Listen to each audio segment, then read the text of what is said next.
우리 가령굴에 참 주님이 사랑하시는 성도님들이 저를 또 이렇게 사랑으로 맞이해 주시고 함께 교제하게 해 주신 은혜를 감사하고, 참 오늘 함께 예배를 드리면서 참 우리가 주님 안에서 한 지체고 한 하나님의 자녀고 우리 주님의 한 몸에 참여하는 형제 자매들임을 생각하면서 참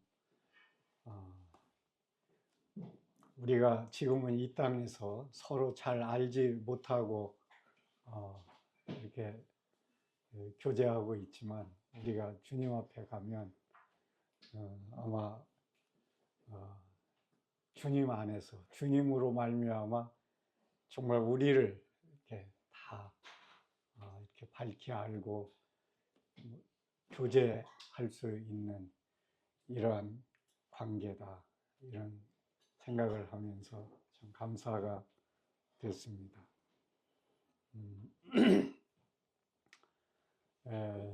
저는 75년도에 주님을 영접했고,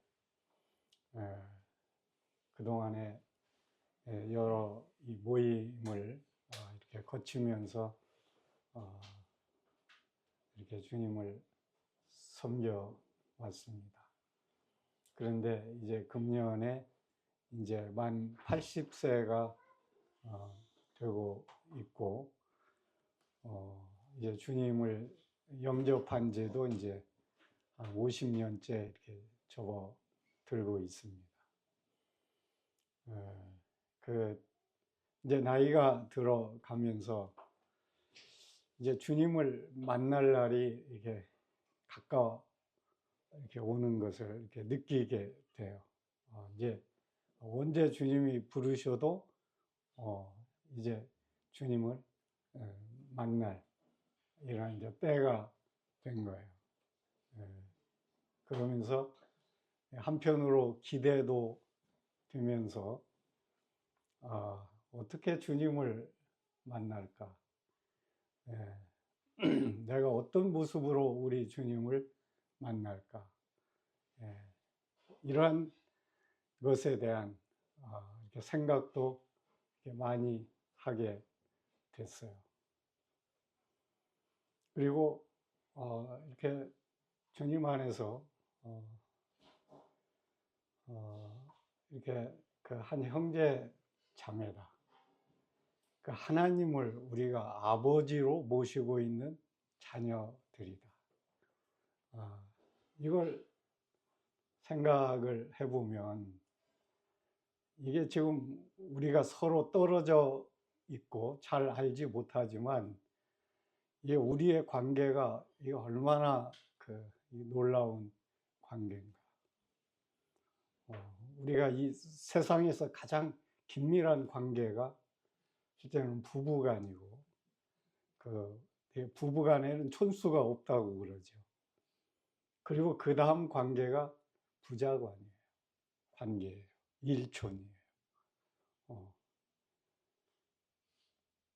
우리가 이 부자 관계는 태어나지 아니하면, 부모로부터 태어나지 아니하면 이 부자 관계가 이루어지지 않는 거예요.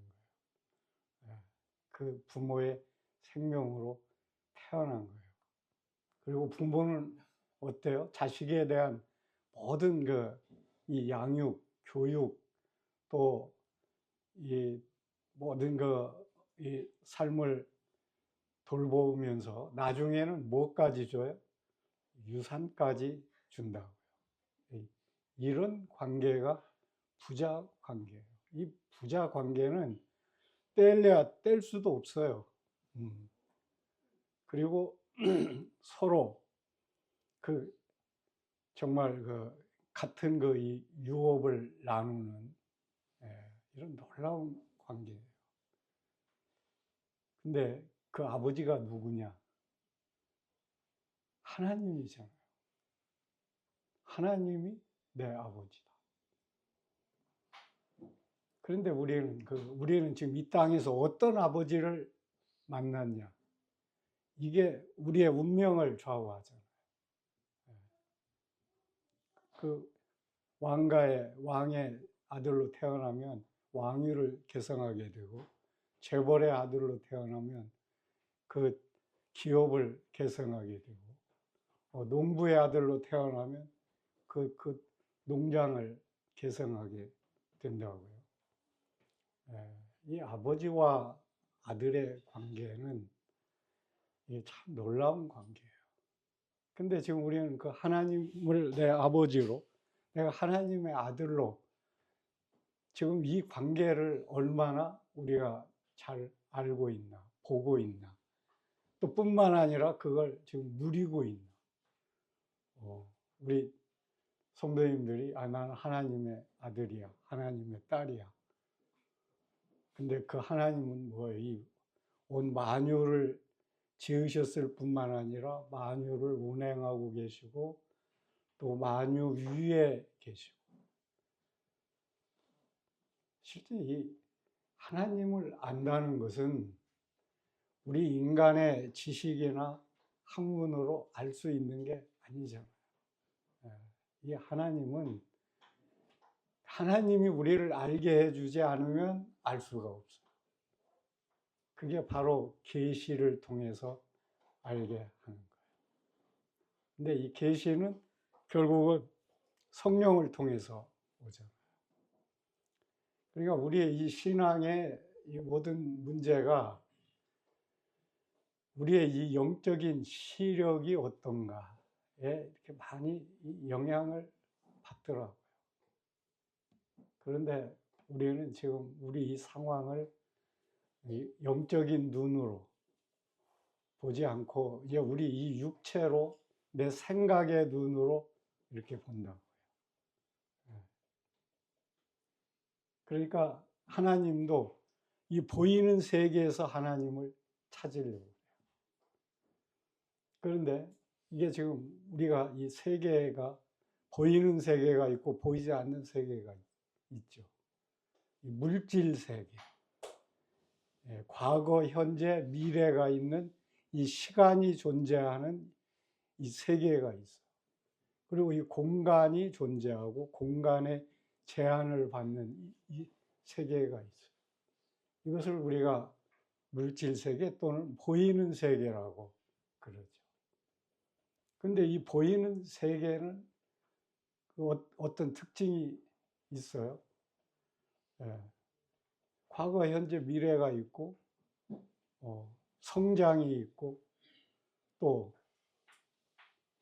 시간과 공간의 제한을 받고 있고. 그런데 우리는 이런 관점에서 하나님을 보려고 한다. 그러니까 지금 내가 하나님의 자녀라는 거, 지금 내가 영원한 생명을 얻었다는 거, 이거에 대한 이게 지금 잘 실감이 안 나는 거예요. 근데 이 보이지 않는 영의 세계가 있죠. 영의 세계, 시간이 있을까요? 없을까요? 거기 과거, 현재, 미래가 있을까요? 없을까요? 그 공간의 지배를 받을까요? 받지 않을까요? 우리 예수님은 어디나 원하는데 나타나셨어요. 그리고 하나님은 이미 창세전에 우리를 보셨어요. 그리고 우리가 지금 앞으로 갈 새하늘과 새 땅도 하나님은 다 보고 계시잖아요. 그러니까 우리가 이 영원한 생명은 뭔가 이 하나님의 생명이고, 하나님의 생명은 어떤 생명인가? 영적인 생명이고. 그러니까 이 과거, 현재, 미래를 현재로 다 보시는 분. 그러니까 지금 우리 생각으로는 이게 잘 감이 안 잡히죠. 그런데 이건 영적인 것은 이 영으로만 알 수 있는 거예요. 성령이 실제 우리에게 그걸 지금 보여주신 거예요. 하나님 안에 있는 비밀, 하나님 안에 감추어져 있는 이 비밀을 첫째는 누가 보이셨어요? 성령이 나타내 보이셨어요. 그럼 하나님 안에 있는 비밀이 뭘까? 예, 우리가 하나님의 그 경륜 가운데 있는 하나님의 이 비밀, 골로새서에는 하나님의 비밀이 뭐라고 그랬어요? 너희 안에 계신 그리스도다. 그리스도가 하나님의 비밀이에요. 근데 이 하나님의 비밀을 우리가 연구해서 알 수 있나? 알 수 없는 거예요. 그래서 사도 바울이 그 지혜와 계시의 영을 주셔서 하나님을 알게 해달라. 지혜와 계시의 영 외에는 하나님을 알 수가 없는 거예요. 그리고 뭐냐, 이 마음 눈을 밝히셔서 마음 눈을 밝히게 해달라고 그래요. 이 생각의 눈. 그러니까 우리가 이 생각의 눈은 이게 두 눈이 있잖아요. 이 육신의 생각은 사망이고, 영의 생각은 생명과 평안이고. 이게 영에 둔 눈, 영으로 보는 눈, 이게 바로 생명과 평안이란 말이에요. 우리 신앙에서 이 어떤 시력을 갖느냐는 굉장히 중요한 거예요. 그 우리의 신앙 성장은 결국 뭘까? 제가 이제 이 50년을 지내오면서 이제 이렇게 느끼는 게, 이 생명의 성숙, 성장이라는 게 뭘까? 실제는 이 눈이 달라지는 거예요. 처음에는 내 눈으로 보다가, 인간의 이 육체의 눈으로 보다가, 이제 눈이 떠지잖아요. 그러면 이제 영적인 어린아이의 눈으로 보는 거죠. 어린아이가 보는 그 세계는 어떤 세계일까? 그 다음에 그게 이제 조금 자라면 이제 유치원, 초등학교, 중고등학교, 대학교, 청년, 장년, 중년, 노년. 그러니까 우리 인간의 이 성숙에 따라서 보는 눈이 달라지죠. 초등학생이 보는 눈 세계하고 고등학생이 보는 또 이 눈하고 달라지잖아요. 청년 때 보는 눈, 그리고 결혼하고 나서 그 부모를 보는 눈도 달라지죠. 자기가 자식을 돌보면 이제 부모가 새롭게 이제 보이는 거고. 그래서 이 아가서에 보면 술람미 여인이 솔로몬으로 성숙하는 과정에서 이게 눈이 변해요. 처음엔 비둘기의 눈과 같이 아주 작아요. 그렇지만 그게 하나님만을 보고 그 단일하게, 그 단순하게 보는 그 눈이 떠지다가 나중에는 눈이 비둘기 같이 커지고, 나중에는 어떻게 커지냐? 연못같이 같이 커져요. 제가 이 신앙생활 50년을 살면서 이게 느껴온 게, 내가 주님 앞에서 그 어떤 생명으로 태어났나. 우리가 주님의 생명으로 태어났잖아요. 아주 어린아이로 태어났어요. 그러다가 내가 지금 주님 안에서 지금 어떤 생명으로 지금 자라왔고 성장할 수 있을까? 지금 나는 어느 정도 영적으로 성숙하고 있는가? 어느 단계에 있는가? 요한일서 2장에 보면 하나님의 이 집에 자녀들이 있고 누가 있어요? 아이들이 있고 청년들이 있고 아비들이 있어요. 네. 그런데 그 자녀의 특징이 그 뭐냐면 너희 죄 사함을 받았으며,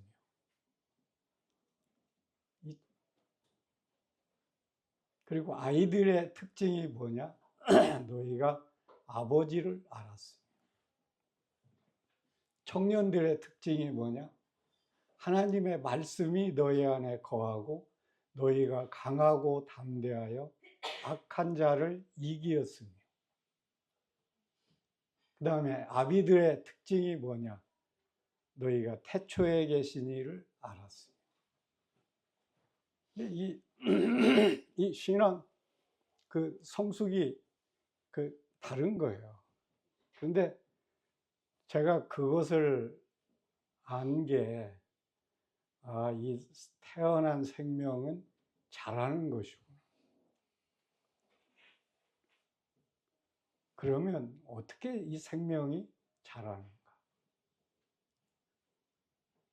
그러면 지금 나는 어디까지 자라고 있는가?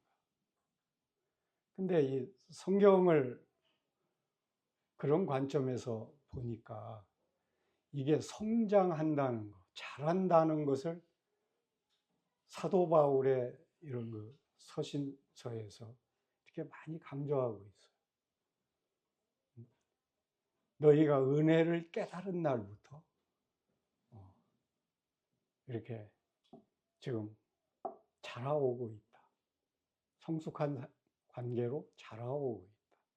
너희 안에 착한 일을 시작하신 이가 이제 그날까지 이루실 줄을 내가 안다. 그리고 너희 안에 그리스도의 형상이 이루어지기까지 내가 해산하는 수고를 한다. 그리고 마가복음에서도 밭에 씨를 뿌렸는데 씨가 언제 자라는지 모르게 이게 자라면서 씨가 자라서 잎이 되고 이삭이 되고 열매가 된다. 그 열매가 되면 거둔다. 그리고 고린도전서 3장에서도 바울은 심었고 아볼로는 물을 주는데 자라게 하시는 이는 하나님이시다. 또 히브리서 5장에서는 너희가 벌써 선생이 되어야 할 터인데 너희가 이 말씀의 초보가 아직 뭔지도 지금 잘 모르고 있다. 그러면서 이 젖을 먹는 자마다 어린아이다. 단단한 음식은 장성한 자의 것이다. 그리고 사도 바울이 계속해서 에베소서에서 우리가 하나님을 아는 거나 믿는 일에 하나가 되어 온전한 사람을 이루어 그리스도의 장성한 분량이 충만한 데까지 이르게 하리. 너희가 어린아이 같이 요동하지 않고 그리고 사랑 안에서 참된 것을 하여 범사에 머리 되신 그리스도에게까지 자라야 할지니라. 이게 이 신앙은 성경은 계속해서 이 자라는 거에 대해서 그리고 이 열매 맺는 거에 대해서. 근데 우리가 식물을 심으면 언제 열매를 맺죠? 바로 심어서 바로 열매를 맺나요? 네, 그 성장 과정이 있어요. 그 필요한 거예요. 자라야 열매가 맺는 거예요. 그래서 주님도 내가 온 것은 이 양들로 생명을 얻고 더 풍성히 얻게 하려 함이라. 생명을 얻는 것만 목적이 아니다. 자라게 하고 더 풍성한 열매가 맺도록 하는 거다. 근데 제가 75년도에 주님을 영접했는데 그때까지만 해도 저는 이 세상에 이 모든 이 꿈을 가지고 내가 세상에서 정말 이 생존 경쟁에서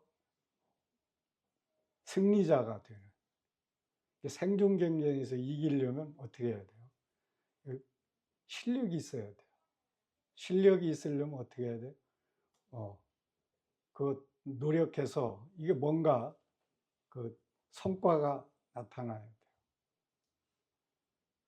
제가 그때 교육부에 있었으니까, 학교 선생을 하다 교육부에 들어왔는데, 아주 높은 사람들이 너무 많고,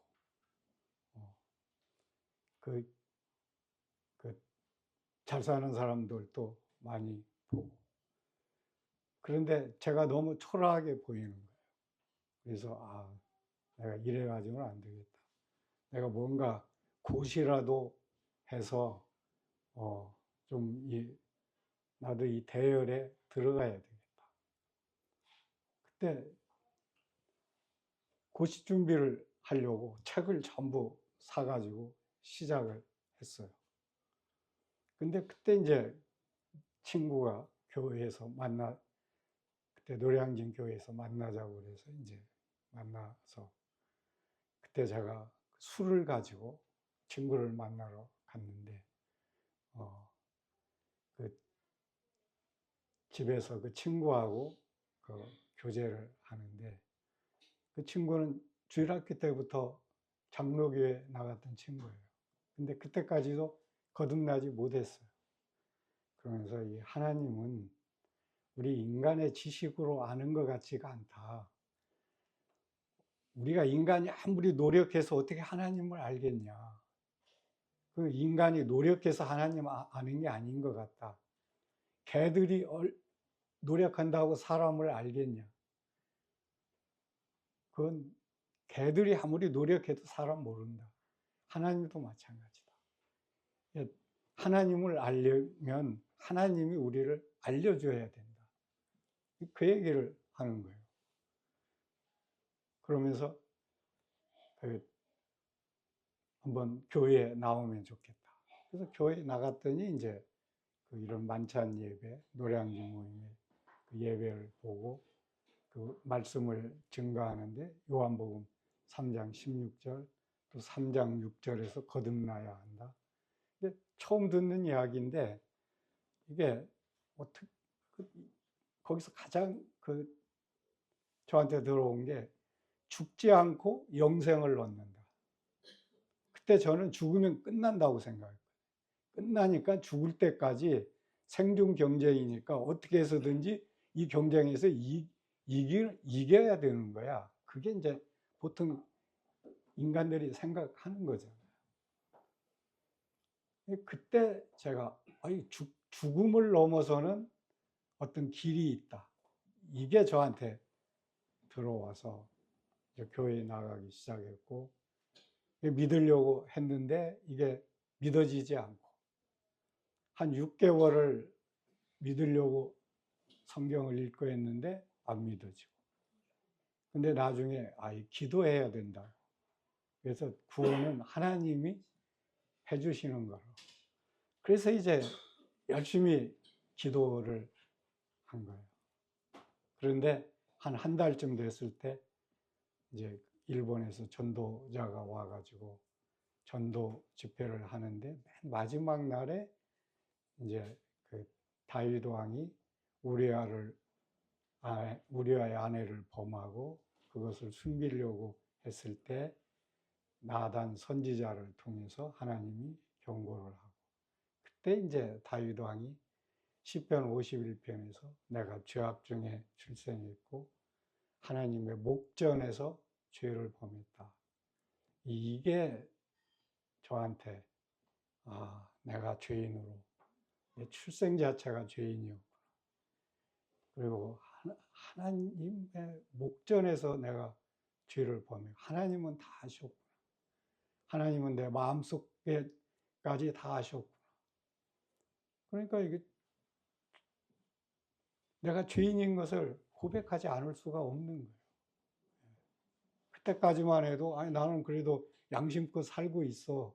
다른 사람보다는 큰 죄인은 아니야. 이런 게 은연중에 있었거든.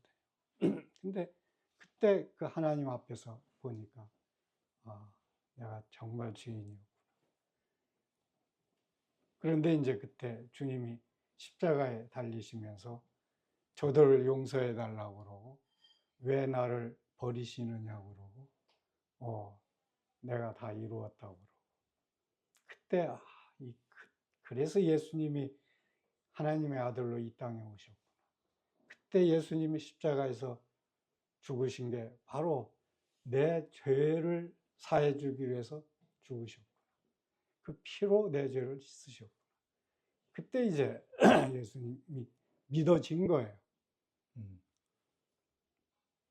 그러면서 이제 세상이 바뀌어진, 새롭게 보이는, 이 인간 눈으로 보이는 게 아니고 하나님의 눈으로 모든 가치관이 보이니까 이거 내가 지금 뭐 고시 준비하고 세상 출세하고 뭐 그런 게 중요한 게 아니네. 나는 이미 다 출세했네.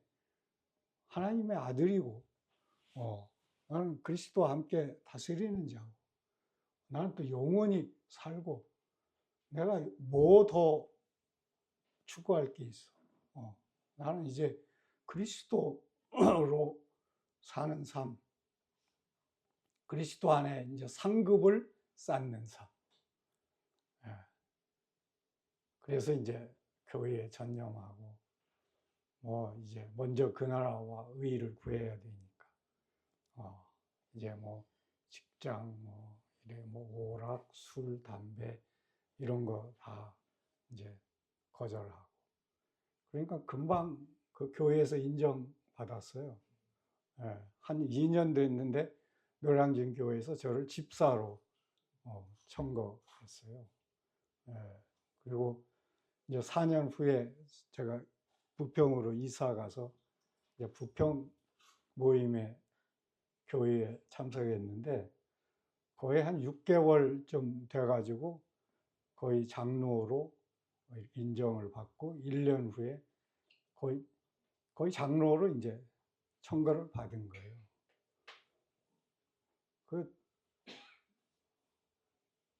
그러면서 어떻게 하면 그 주님의 나라를 더 이렇게 구하고 그 확장하고 그때 저는 하여튼 이 부흥, 교회 성장 이런 거에 아주 관심이 있어서 부흥에 관한 책들은 거의 대부분 다 봤어요.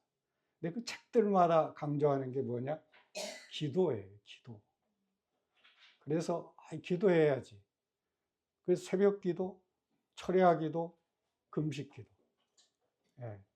다른 사람들이 하는 건 거의 해봤어요. 그리고 어떤 사람은 7시간 기도하는 분이 있었어요. 그때 그걸 하려고 했는데 7시간을 할 수가 없더라고요. 직장 생활 하면서. 한 5시간까지 하고는 이제 못했는데. 그러면서 교회가, 부평교회가 제가 갔을 때 50명인데 3년 후에 150명으로. 그리고 또 그 후에 이제 동대문교회에서 이제 박준영 형님하고 같이 했을 때 그때도 한 50명에서 한 2, 3년 후에 150명, 10년 후에 350명. 그러다가 제가 직장이 인천으로 교장으로 그때 가면서 인천 연수 지역에 그때 교장으로 발령났는데 거기서 거기 있는 이제 노량진에 다니는 그 성도들하고 기도 모임을 가졌어요. 일주일에 한 번씩. 2년 가진 다음에 연수교회가 개척이 됐어요. 또 거기서 이제 또 기도하고 새벽 기도하고 그러면서 연수 모임이 그 외국인 근로자들 그 추석 때 구정 때 이렇게 캠프하면서 많은 그 영혼들이 구원받았어요. 그래서 이제 본국으로 돌아가서 교회도 생기고, 지금도 뭐 네팔, 뭐 필리핀, 뭐 중국, 뭐 인도네시아 이런 데는 그때 구원받은 성도들이 교회를 이렇게 섬기고 그러죠. 그러다가 3년 후에 제가 중국 북경에 한국학교 교장으로 가서 거기서 북경 모임을 개척하게 되고, 북경 모임이 모였어요. 저희 있을 때 한 15명에서 20명 이렇게 중국인들하고 같이 모이고, 그러다가 또 제가 상해한국학교 교장을 또 한 1년 하면서 그곳에서 이제 토요일마다 이제 성경 공부하고, 근데 그때 한 명인가 구원 확신을 가져서 이제 침례를 주고는 이제 돌아왔는데, 그 후에 지복공 형님이 가셔서 상해 교회를 이렇게 섬기셨고, 인천 연수에 온 다음에 이제 그때는 이제 고등학교 교장을 하고 있었는데, 이제 박준혜 형님이 그 자매님이 그 뇌졸중으로 그 어려워지시면서 저를 북부교회 전심사역자로 오면 좋겠다. 그 직장 그만 사표 내고. 근데 그때 이제 기도했어요. 내가 그때 2년이 더 남았는데 이 2년 교장을 더 하고 정년 퇴임을 해야 되나? 지금 바로 주님의 부르심으로 알고 순종해야 되나? 근데 주님이 너 젊을 때도 그 전심사역 하고 싶어서 기도했는데 이게 기회가 아니냐. 그런 마음을 주셔서 바로 사표 내고 서울 북부교회로 이제 옮기면서 이제 인천에서 그때 한 20년 살았는데 이제 이사를 이제 의정부로 해서 북부교회 나가면서 새벽 6시부터 8시까지 그 한 10명에서 한 20명 성도들이 새벽 기도 모임을 나왔어요. 한 3년을 했어요. 그러면서 교회는 거의 한 450명으로 이렇게 증가하게 됐어요. 뭐 열린문 선교 후원의 이사장도 하고요. CTI 이사도 하고요. 그리고 GNTV, 그것도 어떤 성도가 그걸 자기가 4년을 준비했는데 아무도 관심 안 갖는다고. 그래서 뭐냐 했더니 인터넷으로 방송을 하는 거고 TV하고도 연결시킬 수 있다. 한번 해보자. 한번 기도해보자. 기도했는데 어떤 성도가 바로 이렇게 나타나가지고 그거 우리 모임에도 그런 성도가 있군요. 그러면서 저 좀 연결해 주세요. 그래요. 그래서 전화로 연결해 줬더니 통화하고 나가지고 제가 그 1,000,000원이 필요하다고 그래서 1,000,000원 보냈고요. 그리고 인건비 한 사람의 그 인력이 필요하다고 해서 제가 제 그 직장 그 소속으로 해가지고 제가 한 명을 이게 쓰도록 했어요. 그리고 제가 쓰던 카니발도 거기서 쓰도록 보냈어요. 그래가지고 시작이 된 거예요.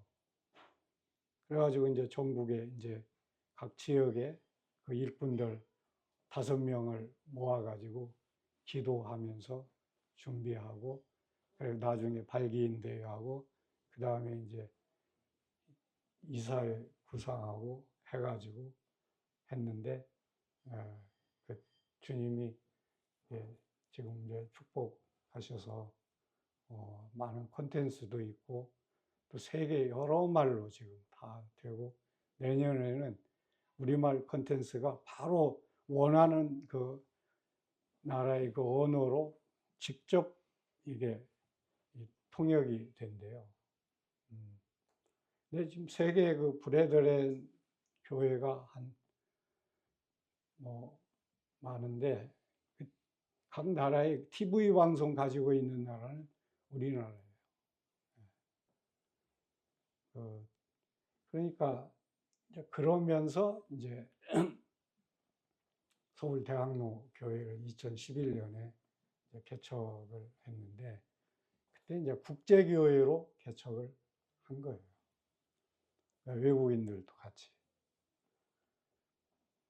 근데 그 한 3년을 하다가 제가 은퇴해야 되겠다. 그래서 이제 젊은 장로들 5명을 세우고 이제 은퇴를 했어요. 그런데 제가 은퇴할 즈음에 그때 그 주님이 저에게 많은 걸 돌아보게 하시고 네가 지금까지 나를 섬기면서 너는 어떤 일로 나를 섬기려고 했다. 그리고 너는 어떤 그 교회를 통해서 너의 어떤 업적을 내려고 그런 동기가 내 안에 있었다. 그리고 네가 지금 그러한 일을 하고 네 나름대로 뭐 이 정도면 할 만큼 했지 그러지만 지금 너의 생명은 지금 어떤 상태에 있냐? 너는 지금 너에게서 내 형상이 얼마나 이루어져 있냐? 너에게서 내 생명이 얼마나 나오고 정말 네가 나를 위해서 살았냐? 나로 살았냐? 그게 저한테 아주 큰 질문이었어요. 네가 지금 나를 위해서 사냐? 나로 사냐? 그때 갈라디아서 20장을 제가 대학로 교회를 개척하면서 아주 많이 강조했어요. 대학로 교회는 나는 죽고 그리스도로 사는 삶을 사는 성도들로 이렇게 주님을 섬기는 교회다. 이게 모토였어요. 나는 죽고 그리스도로. 오직 그리스도. 근데 그런 모토를 가지고 강조한다고 그래서 성도들이 그리스도로 사는 삶이 나오냐? 너는 어떠냐? 그런 거예요. 너는 어떠냐? 너에게서 지금 내가 살고 내가 사는 삶이 나타나냐? 그러면 네가 나타나는데 지금 너의 한번 주변을 봐라. 너와 네 아내의 관계는 어떤 관계냐? 너와 네 아들의 관계는 어떤 관계냐? 근데 이렇게 보니까 내가 이렇게 교회에서 뭐 어떻게 보면 뭐 존경받는 장로인데 실제 내가 아내로부터 존경받나? 자식들로부터 존경받나? 이건 차원이 다른 거예요. 근데 나는 먼저 그 나라 의의를 구하고 막 일을 한다고 하고 그러니까 내 아내는 당연히 따라와야 돼. 순종해야 돼. 이런 자세였죠. 그래서 이 사역자들의 자매들은 실제는 그 많은 보이지 않는 어떤 그 압박감에 이렇게 살게 돼요.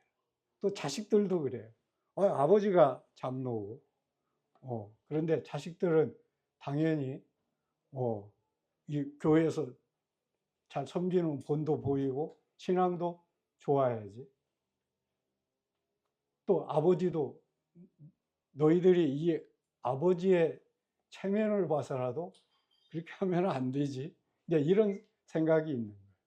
근데 애들은 그게 스트레스인 거예요. 그러면서 나도 이제 영적으로 사춘기가 오는 것 같아요. 그러면서 저도 이제 제 신앙을 가질 때가 됐어요. 이제 제 신앙에 대해서 간섭하지 말라는 거예요.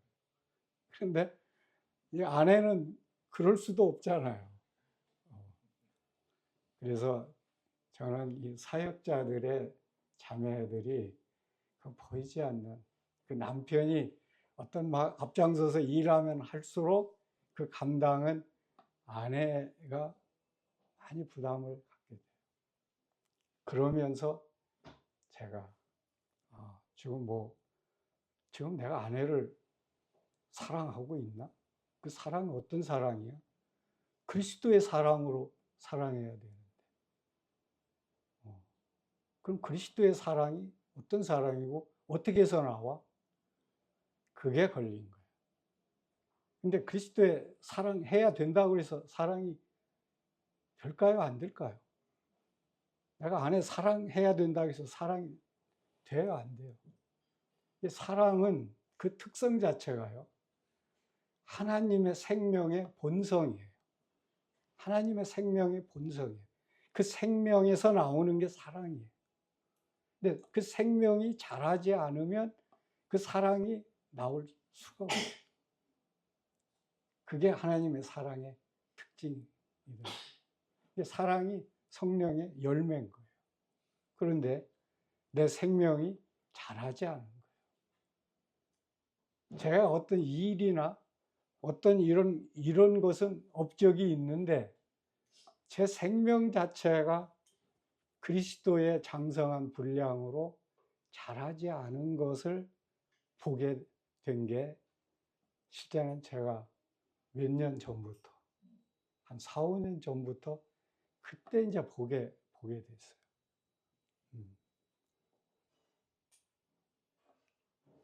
그래서 어떻게 하면 생명이 자라나?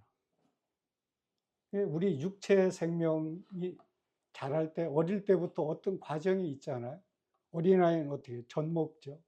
그다음에 이유식 먹다가 그다음에 밥 먹다가 이제 단단한 음식을 먹잖아요. 그리고 그래서 지금 많은 사람들이 육체를 건강을 돌보기 위해서 그 먹는 거에 관심이 있는 거예요. 그리고 뭐예요? 물이 아주 중요하잖아요. 호흡이 중요하고요. 그리고 운동이 중요해요. 그리고 질병 예방이 중요해요. 그리고 또 한 가지 중요한 게 잠을 잘 자야 돼요. 이게 우리 육체 생명이 건강해지는 요소예요. 그러면 영적인 생명은 어떨까? 먹어야 되는 거예요. 그 뭘 먹어요? 말씀을 먹어야 돼요. 호흡해야 되는 거예요. 성령을 호흡해야 되는 거예요. 그리고 운동해야 되는 거예요. 운동이 뭐야? 말씀을 순종하는 거죠. 질병을 예방해야 돼요. 우리가 전신갑주를 입어서 대적해야 돼요. 그리고 뭐예요? 잠을 잘 자야 되는데 이 잠을 잘 자는 게 뭘까요? 이게 죽는 거예요. 죽는 거예요. 이 죽는 거, 이게 잠이 성경은 죽는 거하고 관련을 했어요. 성도들이 잠잔다. 이게 죽는 걸 잠잔다라고 그래요. 그런데 그리스도의 이게 성숙하는데 중요한 게 그 먹는 거, 이 말씀을 먹는 거예요. 그런데 그러면 내가 50년을 적어도 장로만 한 45년을 했는데 그러면서 가르치고 하기 위해서 많은 책도 읽고 설교도 많이 했는데 내가 말씀을 얼마나 먹었을까? 그런데 우리가 이 연구하는 거하고 먹는 거하고는 다른 거예요. 이게 우리가 이 음식을요, 상에 있는 음식을 연구한다고 해서 내게 안 되잖아요. 근데 그걸 먹어야 내게 되잖아요. 먹어야 되는 거예요. 그럼 먹는 게 어떤 건가? 이게 먹어서 소화시키는 거. 이게 이 말씀을 반복해서 암송하고 그것을 묵상해서 말씀이 내게 스며들도록, 그래서 말씀이 나오도록, 내 말이, 그러니까 우리가 먹은 음식이 내 열량으로 지금 생명의 표현으로 나온다고요. 마찬가지인 거예요. 말씀이 내 생명의 양식이 돼서 말씀이 내 말이 되고 내 삶이 되고 순종이 되고 사랑이 되고, 이게 말씀이 나오면 그 사랑이 나오는 거예요. 주님의 생명의 말씀이. 근데 사랑이 안 나오는 건 내가 지금 말씀을 먹어서 말씀의 사람이 되지 않은 거예요. 그러다 보니까 제가 제 생명 안에 거하는 말씀이 그렇게 별로 없더라고요. 그래서 그때 제가 충격을 받고, 내가 말씀 뭐 잘 인용하고, 뭐 이렇게 성경 가지고 인용하고 뭐 그런다고 그래서 그게 지금 내 말씀으로 소화돼서 내 말씀이, 그 말씀이 내 생명이 되고 삶이 됐나? 그렇지 않더라고요. 그래서 그때부터 이제 이 말씀을 먹어야 되겠다. 먹어야 되려면 반복해서 암송하고 그것을 묵상하고, 그래서 말씀이 내 생명으로 배어지도록. 이것을 깨달은 게 한 4, 5년 전. 그래서 어떤 분이 한 3,000구절을 10년에 걸쳐서 암송했다고 해서 제가 그분한테 나도 좀 한번 가르쳐 달라고. 그랬더니 자기가 말씀을 매주 줄 테니까 매일 암송해서 자기한테 녹음해서 보내래요. 그래서 자기가 됐다고 생각하면 또 새로운 말씀 주고, 그 1년을 했어요. 매일 했어요. 하루도 안 빼고 했어요. 그때 한 400구절을 이제 암송이 된 거죠. 근데 그렇다고 해서 그게 막 내게 소화돼서 나오거나 그렇지는 않더라고요.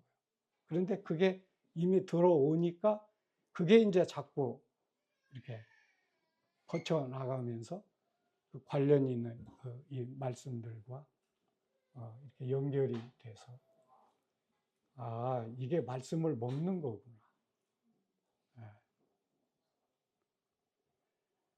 그러면서 이제 이 말씀이 내 생명으로 나오는 삶. 여기에 대해서 이제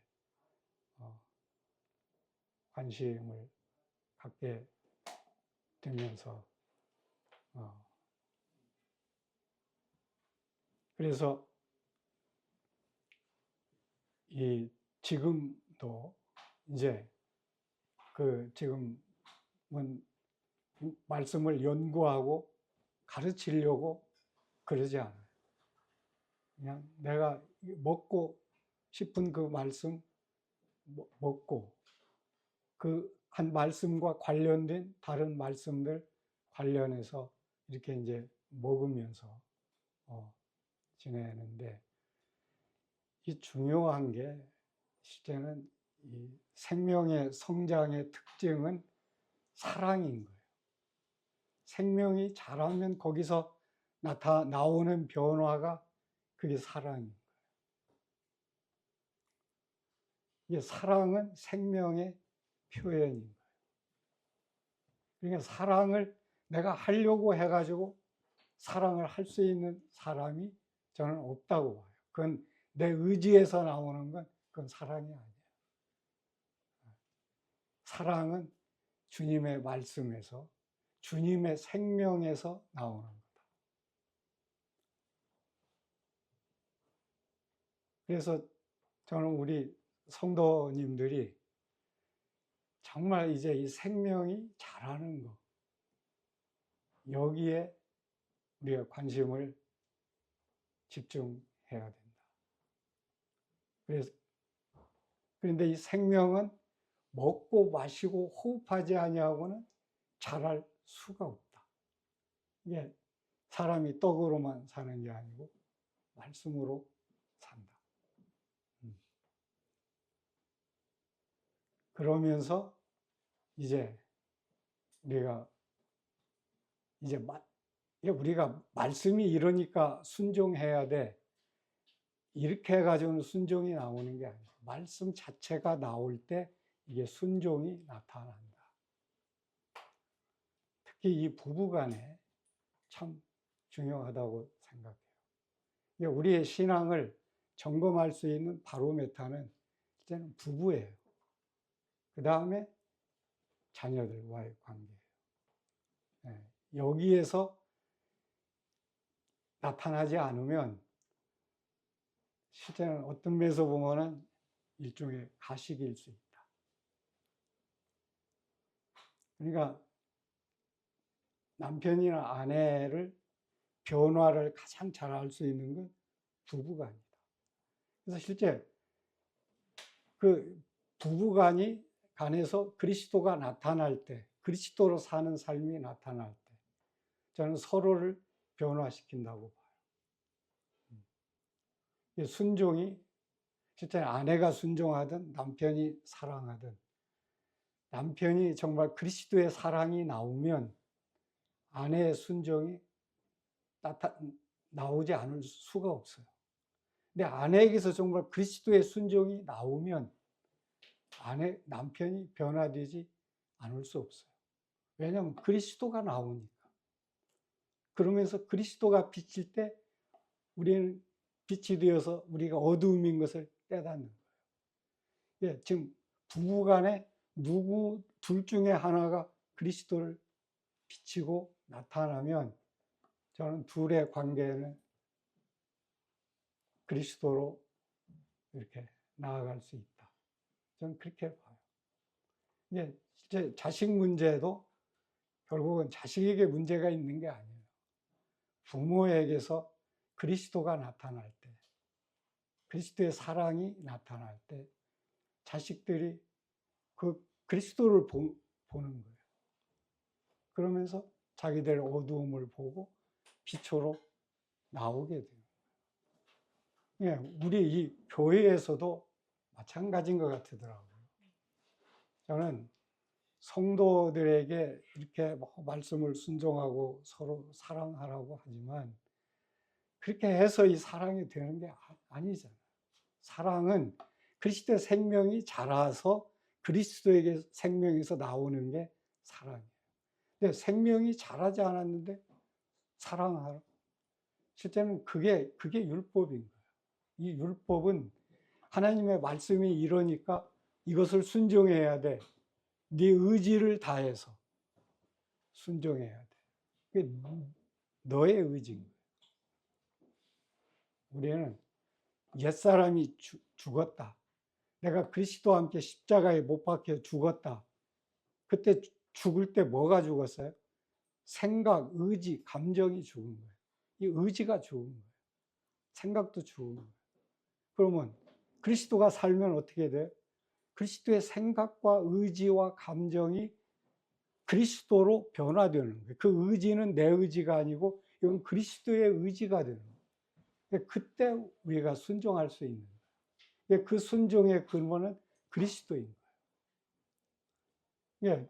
우리가 이렇게 막 신앙 연륜도 되고, 내가 이렇게 성경도 많이 읽고 또 이렇게 가르침도 많이 있는데 내 생명이 이제 많이 성숙해져 있지 않을까 이렇게 생각할 수 있는데 제가 보니까 그게 아니더라고요.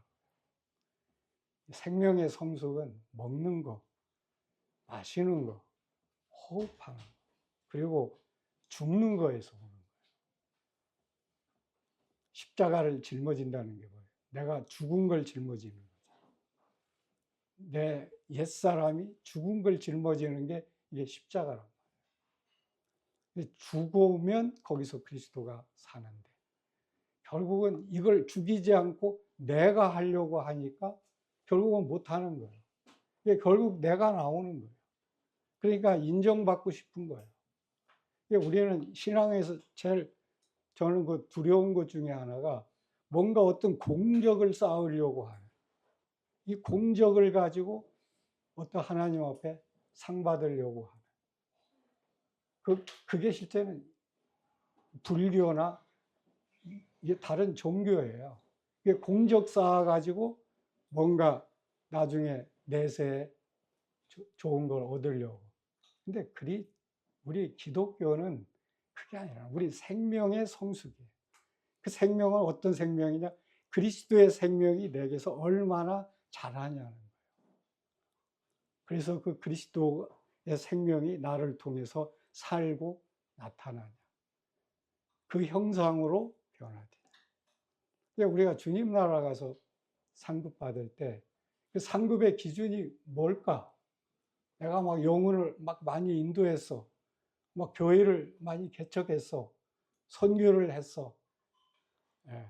근데 그게 중요한 게 될 수 있지만 교회 개척을 내가 내 열심으로 했다? 그러면 이건 상급이 안 될 수도 있어.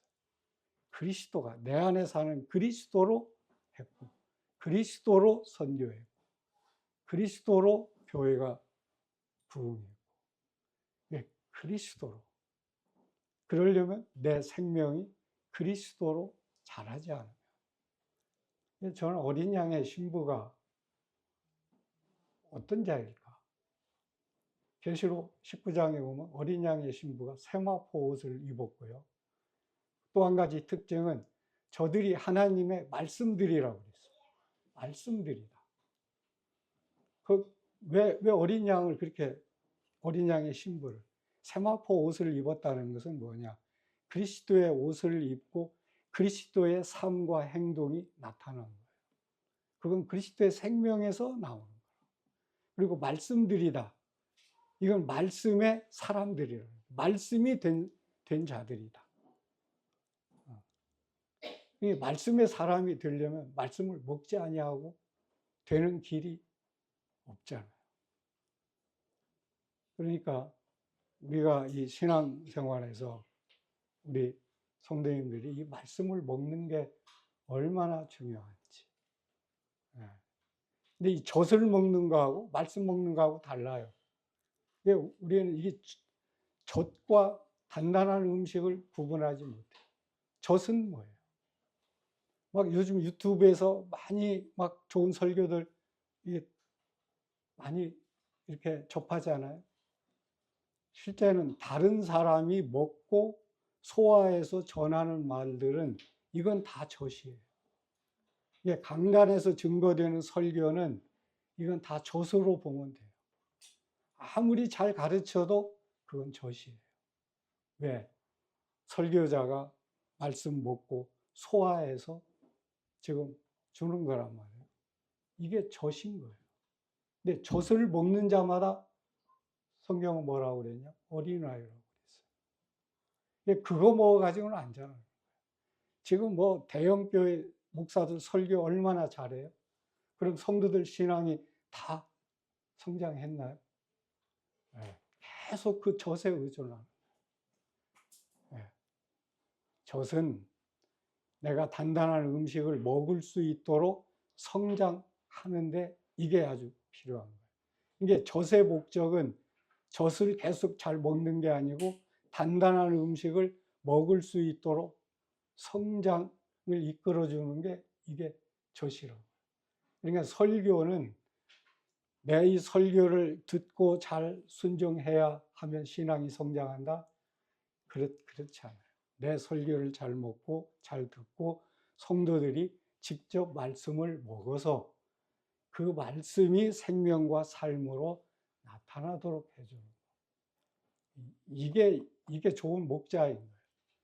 절대 목자는 자기가 풀 먹고 젖을 양들한테 주지 않잖아요. 양들이 좋은 풀을 먹을 수 있도록 이끌어주는 거예요. 안내하는 거예요. 그게 중요한 거예요. 성도들이 이 좋은 꼴을, 말씀을 먹을 수 있도록 잘 격려하고 안내하고, 그걸 잘 이끌어주는 거. 이게 저는 성경적인 목자라고 봐요.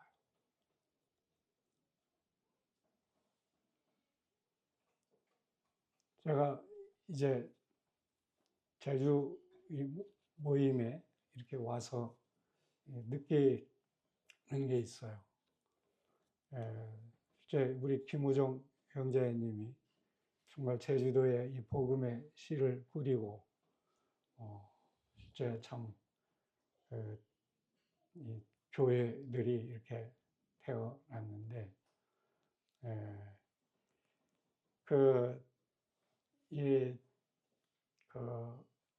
시간이 흐르면서 벌써 상당히 기간이 됐잖아요.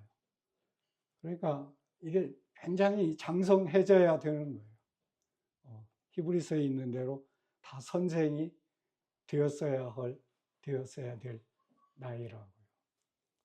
근데 그렇게 장성한 성도들이 있는가 하면 그렇지 않은, 그리고 여러 가지 이 어린애들에게서 나타나는 현상들이 지금 많이 이렇게 나타나고 있다. 성도들 간에서, 가족들 간에서도 일어나, 그렇고, 성도들 중에서도, 이렇게 떠난 성도들이 이렇게 있다는 이야기를 듣고 이러면서, 이게 정말 그리스도의 장성한 분량으로 성도들이 자랐으면 그럴 수 있을까. 그러니까, 결국은 이 생명의 이 성장의 문제구나. 저는 실제 우리가 고린도 교회를 보지만, 결국 어릴 때는 서로 분열하고 이렇게 하면서 여러 가지 문제들이 많이 일어나죠. 결혼에서도 문제가 일어나고 뭐에서도 일어나고. 그런데 이게 어디에서 올까? 우리는 생명은 태어났어요. 하나님의 아들로, 자녀로 태어났는데, 하나님의 자녀로 태어난 이 생명이 지금 얼마나 자라고 있는가. 우리가 자식 낳을 때 그냥 태어나게 하기 위해서 자식 낳지 않잖아요. 그 자식이 태어나서 잘 자라서 나중에 부모가 되도록, 이게 우리가 자식을 낳는 목적이라. 근데 그냥 우리는 태어난 거, 구원받은 거, 나는 지금 죽으면 하늘나라 가고, 여기에 안주하면 이건 그냥 젖먹이에 나는 계속 있기를 원해. 이거하고 같으단 말이에요. 그래서 나는 우리 성도들에게 하나님의 뜻은 자녀를 태어났을 때 자라게 하는 거다. 우리가 오직 의인은 복음의 핵심은 하나님의 의의가 나타나서 믿음에 이르고, 오직 의인은 그리스도로 말미암아 산다. 이 복음의 핵심은 이 성도들이 그리스도가 돼서 그리스도의 장성한 분량으로 자라서 그리스도의 삶이 나오는 거예요. 이게 복음의 핵심이에요. 근데 우리는 구원받은 것에 멈출 수 있다. 그건 우리가 계속 어린아이의 상태에 있기를 바라는 거다. 성장하려면 먹어야 된다. 먹는 분량이 우리 생명의 성장의 분량이다. 그리고 생명이 자라면 열매가 맺히는데, 그 열매는 뭘로 보냐? 가장 중요한 열매는 사랑의 열매다. 이게 모든 건 사랑에 다 포함되어 있어요. 그 성령의 열매가 다 사랑이 없으면 다른 열매는 아무것도 아니에요. 그게 고린도전서 13장에서 사랑이 빠지면 아무것도 아니야. 그러니까 사랑은 생명에서 나오는 거예요. 그리스도에게서 나오는 거예요.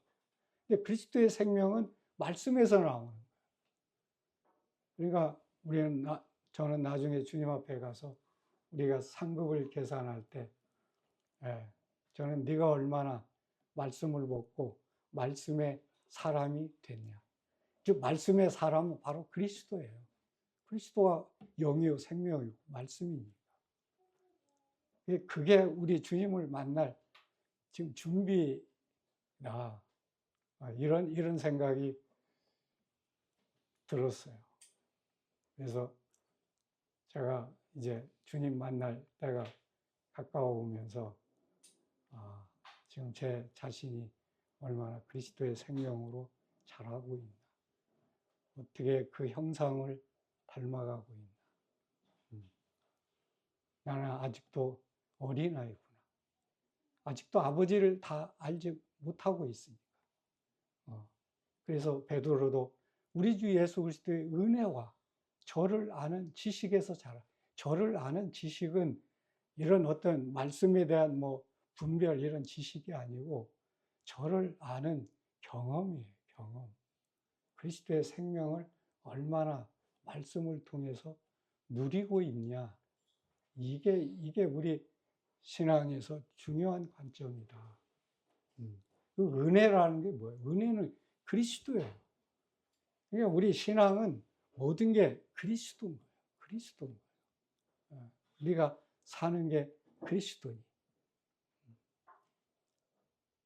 그래서 정말 그리스도의 형상으로 장성한 분량으로 우리 가령골 성도님들이 나타날 때 우리 주님을 얼굴과 얼굴로 대하면서 주님은 나에게서 주님의 얼굴을 보고 우리는 주님의 얼굴을 대하면서 주님과 닮은 내 모습을 볼 때 그때 얼마나 감격스러울까요? 우리가 신랑과 신부는 닮는다고 그러잖아요. 그게 결국은 똑같이 이 신부가 그리스도의 형상으로 닮아서 나타날 때 우리는 어린 양의 혼인잔치에서 그리스도와 함께 이렇게 혼인잔치에 참여하는 거 아닌가. 그러면서 함께 천년왕국을 다스리고 또 함께 새하늘과 새 땅에서 우리가 나타나고 우리가 그러한 놀라운 생명과 신분을 가진 자들이다. 그래서 저는 함께 우리 주님을 닮은 모습으로 우리 그리스도의 혼인잔치에 이렇게 나타나기를 바라는 마음이 있습니다. 기도하고 마치겠습니다. 하나님 아버지,